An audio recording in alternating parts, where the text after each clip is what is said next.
le tukin jing na chu theng chu kan ti ve le hei che set ni ang chu silar kap zo tre pa silar in dai lo de ulaka chuan he da hian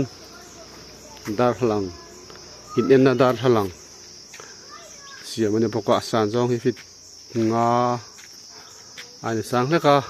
alen jong hi fit thum ting lo ni a ei lung le lama kan thian nu te ta tur ani a mit te zara ti hian na tho tu te kan muin ei tu ba tu reina tur te kan nei ve rang pram chu ni a mi te hi katan hian an van lo lu em ve o ti te mengai tu chu ti ra mi te hi an va lo lu em in zara na tho tu te kan nei the hi kan lom hle